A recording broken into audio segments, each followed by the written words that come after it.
So once I've finished all my range of movement tests and my relevant neurological tests, I'll have the patient or Bonnie laying down on the table face down. Now Bonnie, we're going to do a couple of muscle tests here, and I want to see how strong your hamstring muscles are. So if you could start off, bend your left knee for me please. And it's always good when the patient's laying down, sometimes left and right gets a bit confusing, so if you want to use the left leg, just give it a little tap. Now, don't have the knee at a full 90 degrees, just have the leg about here. Now, when you're doing the muscle test, just be very careful that you're not pushing on the Achilles tendon, because that can be tender. Just have a nice wide position like so, and just let the fingers touch the leg. You don't want to grip the leg, okay, because that's uncomfortable. So just have the here, because you're going to be pushing with the palm of your hand on the muscle. Now, Bonnie, if you could just hold the leg nice and strong for me. So this test is just establishing that there's good power, good strength in the leg. Now, if you have a young patient or an elderly patient, you may not need to push nearly as hard, okay, because it's not a wrestling match.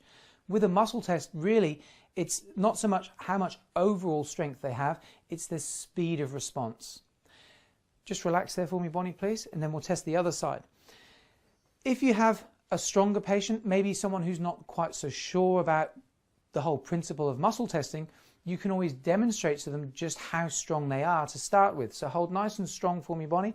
Hold and just see. So the hamstring muscle is not a muscle that you can easily, just relax, cheat with, because the hamstring muscle is typically 4 to 5 times stronger than the upper body. So a perfectly good hamstring, I shouldn't be able to overpower with my arm strength.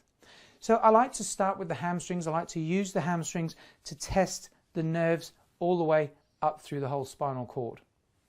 So Bonnie, what we're going to do now is we're going to try and locate where the stress is coming from that may be affecting your health. So what we're going to do, just with very light fingertip pressure, I'm going to isolate each nerve as it comes off the spinal cord and goes into your body. Now, if we come across a problem, you may find that the muscle goes weaker. So if you could bend the knee for me there, please. Hold nice and strong. So what I try to do is then find an area where there's maybe nerve stress on the body, so I can demonstrate the difference in how the strength actually feels. So hold nice and strong for me, Bonnie, please. Good. So then we'll start off with the coccyx nerve on the left, the coccyx nerve on the right, the sacral nerve on the left, the sacral nerve on the right. Okay, so here we can demonstrate a weakness. Okay, now how does that feel, Bonnie? No strength at all. No strength at all. Now, let me explain how that test works, because you see, for a lot of people, it will be the first time they've experienced something like this, and they're thinking, gee, what happened? What are they doing? Is it a trick? Is it, smokes and mirrors? Now, Bonnie, imagine you're having a conversation with somebody and someone else comes and puts their hand on your shoulder. Now, typically, you can continue that conversation and be aware there's somebody there, yes? Mm-hmm. So always ask the patient if they understand. Yeah, of course, that makes sense. Now, Bonnie, imagine you've got a nice fresh bruise on the shoulder here. You're having a conversation, someone comes and puts their hand on the shoulder. Automatically, you're going to turn, kick, punch, scream. You're going to do whatever you can to protect yourself, sometimes even just before they touch it. Have you ever had that happen before? No, but I know what you mean. You know what I mean? Okay. So exactly the same principle. If I were to put pressure here and there was a bruise, you would stop what you're doing and you'd focus on trying to protect yourself. When I put pressure here on the sacral nerve, exactly the same reflex is in play. And your reflexes overpower what you're consciously trying to do here, because it's more important for your body to protect you than it is to show off how strong your leg is. Mm-hmm. So once you've established how the test works and it makes sense, then you can start going into exactly what that nerve may be affecting.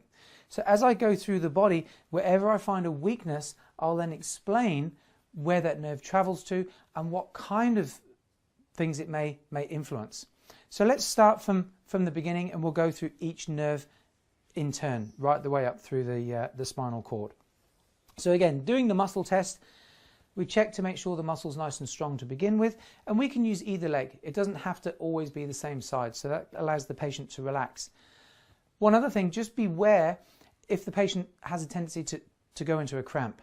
Okay, because if they start to cramp, obviously it's going to be uncomfortable, and if the muscle does cramp, maybe just do some reflex, just do some rubbing, increase the circulation to help release the cramping, and then use